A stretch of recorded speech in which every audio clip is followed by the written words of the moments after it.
king, I am not a god, I am Hump. Let's go, Tano! Today's video we're going for a trip. Destination Ash Prime build for level 9999 Steel Path enemies in Warframe. But first thing first, let me show you his performance at level cap. Let's go.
Yep, that's what I'm talking about. As always, hit the like button and subscribe for more content, and to help with the algorithm, much appreciated. And let me know in the comments below what you think about this build. Of course, as always, before I build my weapons or my warframes, I rely on my method called DVS. This stands for how I'll be dealing damage, what elements I'll be using, what's the faction I'll be fighting, and that decides how I build my warframes and my weapons and how things synergize together. V stands for how I proc 10 stacks of viral to make enemies vulnerable by 325% more damage to their HP. S stands for stripping enemies armor to lower their damage reduction to deal higher damage to them. And of course, if you don't like my methods on how I proc viral and armor strip enemies, it's okay. You can check this sheet right here. It can help you maneuver all my methods to find your own style. As in Warframe, we can do things in many different ways, but the results pretty much always the same. And now Ash Kit, starting with the passive. Slash statue effect inflicted on enemies do 25% increased damage and last 50% longer, makes it a very amazing passive for slash builds. Mamma mia. Shuriken launches spinning blades, dealing high damage and impaling enemies to walls. 5 shurikens, drains 25 and damage is slash, and it got an amazing augment called Seeking Shurikens. Hits expose weakness on enemies, reducing their armor by 70%, and that 70% is affected by ability strength, so enough ability strength you can armor strip enemies with 100%, and this is what we're gonna rely on to armor strip.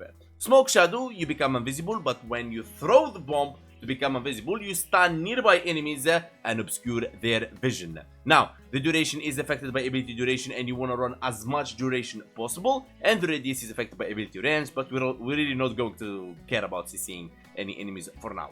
Got an amazing augment called Smoke Shadow. Conceals allies within 15 meters and grant 150% critical chance while invisible. And just so you know, Tenacious Bond can work with Smoke Shadow, increasing your Verglass like critical chance, so that's really good.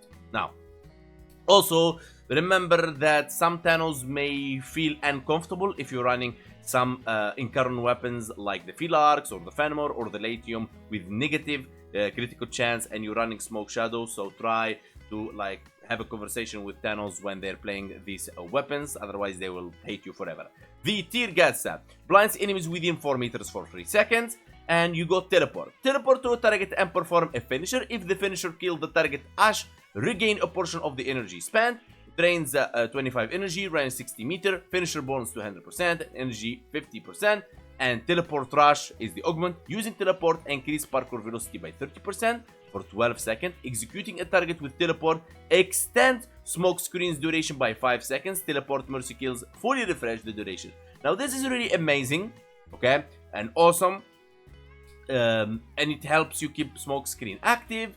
But if I wanted to do that, I'm just gonna run Tikuri and use his 4th ability for finishers. And Teleport is an amazing, but it's a style of play, okay? If you wanna keep it, keep it. If you wanna try it, try it. I mean, it's a style of play, as I said. Blade Storm. Project fierce shadow clones of Ash upon groups of distance enemies. Join the fray using teleport. The shadow clones can be upgraded with mods, and that where things got interesting after the exalted weapon rework. And we got an augment called Rising Storm. Blade Storm attacks increase your ability combo counter by 4, passive plus 10 seconds combo duration. Now the Blade Storm got a Shadow Clone. Here you go. Now the Shadow Clone comes with 5% critical chance, 5% statue, and I think 1.3 or something like that critical or 1.2 critical multiplier, because I have the Archon shards. That's why it's showing 2.4 for you. Now, when it comes to the Archon shards, I'll be running the Tau Force Azure Archon shard for 75 energy, because even the prime part of Ash can't reach the 500 energy, and that makes it like very awful. To be honest, why I'm running that 500 energy plus? For the Tau Forged Violet Archon shards, gain 37% melee critical damage when max energy is over 500. The damage boost doubles. That's why we want the energy to be more than 500. Now, when it comes to Ash build, and this is how we're gonna go. Brief Respite. Some would say, whoa, Hank, wait. There is a lot of options. You can run Growing Power on statue effect with weapon squad, increase personal ability strength for 25%, which is really amazing. You can run, for example, let's say, not Ready Steel, you don't want to go for that. You want to go, for example, Steel Charge. You can go for a lot of things. But Tenno, let me tell you something. Or Combat Discipline, if you want to run Avenger or whatever. Now, remember, Tenno, when I make builds, I make them to scale from level 1 to level cap. And Brief Respite is very important here. Why? Because it will convert the energy you spent, since we're running a negative efficiency, the energy you spent into shields. Now, to understand that mechanic, it's called shield gating. What is shield gating? Shield gating, my dear friend, is simply the way you stay alive in certain situations. In Warframe, not like any other game, when you receive a fatal blow, you don't die, you lose your shields and you enter gate phase. Gate phase, you become invulnerable for a certain duration, affected by how much shields you have. Capped at 1150 shields for 2.5 seconds, except a Hildring can go for 35 seconds and his teammates. Okay, so the whole idea here is to return your shields every time you reach gate. So gate, return shield, return shield. How you do that? You need something like the Brief Respite, for example. So when you reach the gate, screen shakes and glitches, you use any abilities, you get back your shield, and that's how you stay alive. And that's like your panic button. And anyway, you'll be spamming your abilities on and on and on. Now, why and how is simply at certain levels, there is electric Eximus units, there is the Jade Eximus units, there is heat and explosions and things that really tough for Ash and can hurt you even when you are invisible.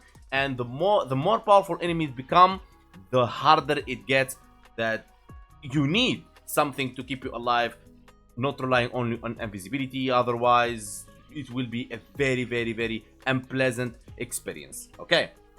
Otherwise, if you're going for low to mid game, run whatever you want, bro. Like whatever. If run energy siphon, who cares? Okay. Remember, premature footed in this situation to resist knockdown, because even if you are invisible, you are exposed to knockdowns, and maybe between casting invisibility you can get knocked down. There is a lot of situations where you can get actually knocked down, but the problem with premature footed is that not a lot of Thanos has access to it. I hope DE consider putting premature footed on Baruketir, so a lot of Thanos get eased on that. Otherwise, my favorite option to run instead of premature footed is hands down the Hand Sprint right here. 160% faster knockdown recovery, and you'll be good to go. Now, Prompt Continuity for duration. Rolling guard, of course, for bad situations, you want to roll guard, you become invulnerable, and you cleanse yourself from any status like electricity or whatever. Seeking Shuriken, already explained that. With the first ability, you will be able to strip enemies. Equilibrium. Now you would say, Hank, wait. Like, Ash with Equilibrium, he's not a mage. Yeah. But there is something I noticed lately, Tano, that during certain level of enemies in the game, I've seen lower ammo drops and I've seen lower energy drops. And trust me, it doesn't matter what Warframe you play, as long as you don't have energy, you're pretty much dead. It doesn't matter what Warframe you play. No energy, you're pretty much dead. And that's not good. Especially in a Warframe like this, where you want to spam your Blade Storm and you want to keep your stuff active You want that, and I'm running it even with Arcane Energize to make sure that I have energy all the time. Okay, so I don't rely constantly on, like, for example, my weapons or stuff like that. So I can keep using Ash, boom, boom, boom, boom, boom, spamming my Blade Storm because it costs like 18.6 energy mark when you're invisible is 9.3. When you spam it, it consumes. As I told you, at high level, I felt the energy drop is very low and ammo drop is very low. I don't know if you play level cap enough, you would confirm or deny that. Primed flow for energy max, of course, to reach the 500 plus. Look at that, 502 with the Tau Forge Azure. Narrow minded for ability duration and minus range. We don't really care about range now. Blind rage for strength and minus efficiency. Amber Intensify for strength. Now, of course, you can go with the other strength one, which is the hold on, Intensify. This one, Precision Intensify. I don't recommend it because the helmet ability we're using, which is Wrathful Advance. Now, Wrathful Advance will give you an absolute critical chance, means I will have red crits already just with Wrathful Advance, and this is a key on this build. Okay, now, the Arcanes already talked about Arcane Energize. If you don't want to use it or you don't have it, I would highly recommend Molt Augmented instead. Okay, Molt Augmented is what you want to go for. Arcane Capsucular. While invisible, which you will be all the time, gain 30% ability strength and 3 times final critical multiplier. Mamma mia. Now, when it comes to the Shadow Clones, this is how we're gonna build them. Now, Covert Lethality, since this is a dagger, initial combo, whatever, and 100% finisher damage. Now, got the Organ Shatter for critical damage, Galvanized Steel for the critical chance that we don't really care about. What we care about is the critical damage, 120% that comes with it.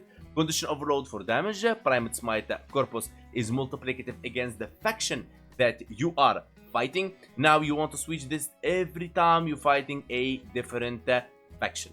Okay, now, if you don't like to use this, Finisher Touch is the best one, I think, in my opinion, or you can actually go for the Gladiator Might, but you have to use a Forma in there and you'll be good to go. Let me put this one back in there, and there you go. Oh, okay, that's something you can consider, but for me, running a multiplicative faction mode will be just fine. Of course, there is a normal version for this. Otherwise, if you're new to Tenno and you're wondering where we get these Prime mods, you get them from Baroketeer. He comes once every 2 weeks. You need to give away your Prime trash parts in the kiosk on any relay, and you trade him those ducats for this stuff. Prime Fever Strike for Toxin as the only element mod we have to increase the damage. Berserker Fury for attack speed as it affects the Shadow Clones to be fast. Primed Pressure Point to increase all the stats on this weapon on toxin, the base damage and the toxin and on, affecting the total damage overall. Now, Condition Overload is very good. Now, that will come to the priming. Now, if you want, you can use Epitaph, really crazy good, especially if you use it with Encumber. You can use Shadow, up to you which one you want to go for. Melee Crescendo on Finisher Kill with the 4th ability, gain 6 initial combo for the rest of your mission, and it works. But it's buggy.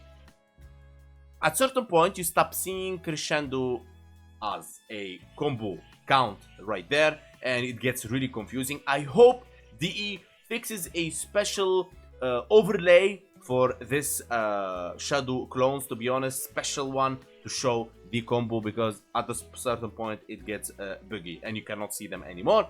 Secondly, Shadow Clones at certain point in the game, I don't know what triggers it, and believe it or not, I level cap 3 times. 2 times solo, and 1 time with the boys and Mika. That the 2 times when I was solo, I casted so much Shadow Clones that actually I couldn't cast it anymore. I died 3-4 times trying to fix the bug, nothing. I end up extracting twice, and it didn't. I don't know what triggers it. I hope DE fixes that, because I believe there is something I did that triggers Shadow Clone to be bugged and can't be cast anymore. You can't cast it. You die, you unstuck, you do whatever, you fall. Doesn't matter, it can be cast. Now, that's it. Let's go to Simulacrum. And now here we are in Simulacrum, double checking the builds. So you are updated about it all. This is the build for Ash, and this is the build for the Shadow Clone right here. Okay, now the Nautilus build, this is it. Boom, Tenacious Bond. And then you got Verglas here. you need a Riven with 50% plus critical chance. Otherwise, run the Prime Laser Rifle, or run the Burst Laser Prime, or the Vorklock, and you'll be good to go. The way you play Ash is really simple. Use Wrathful Advance, go Smoke, use the first ability to armor strip the enemies, and then you'll be using your fourth ability, and you'll be destroying them like so. That's gonna be collecting. Now, there is a bug, like I mentioned earlier. You see the combo on the screen is just perfect. But the moment you reach 12 combo multiplier with Crescendo, it just goes away. Really, like, I don't know what DE meant with that. It's just like, they meant like, oh, okay, you reached your 12 combo. No, DE, we need to constantly see that we are at 12 combo multiplier. I'm sorry, but you need to fix this, alright? We can't, like, have it hiding most of the time. I want to make sure that I'm always on 12 combo multiplier. Go. Boom. And look at that. Like, millions of damage, and that's 230 million. Now, if we just prime those enemies, you can use Sedo for that, you can use Epitaph, whatever you want. The build's in the channel, you already know that. Now, Wrathful Advance again. Then I'll be like priming them, going invisible. Boom. No more stepping, as you can see there. Look at that damage, is just insane. Look at that. Hundreds of million, 300 million, even 192 million with orange crits. It's unbelievably powerful. Look at that. Prime them. Go. No more strip them. Boom. Look at that. Beautiful. That's beautiful. And as you saw on the showcase, we did 1 billion damage. And that's really, really crazy. I mean, I know you don't want to just go to check the Sedo build. There you go. This is the build for priming. And this is the build for Epitaph for priming. Alright, so just a bonus inside a Ash video. So yeah. And by this time we reach the end of our video. I would give Ash Prime 9 out of 10. Mamma mia. Everything on him works perfectly fine. Only couple of notes. One, the melee crescendo need to be a new overlay set on the screen where we should see our combo multiplier is always there. Secondly, there is a bug where you spam enough fourth ability with something happen in the game that you can't cast it anymore. I hope DE look into that. I want to say special thanks to everyone ever supported me in any way by watching my videos, liking, commenting, joining my Discord link in the description, follow me on TikTok or follow me on Twitch. Much appreciated. Thank you so much. Special thanks to Hall of members, special VIPs, undisputed donator, and Hall of donations, and everyone in my community. And I'll see you guys next time. And remember, now we're starting on the Exalted Weapon rework, so stay tuned for the upcoming Warframe. Big love to you all.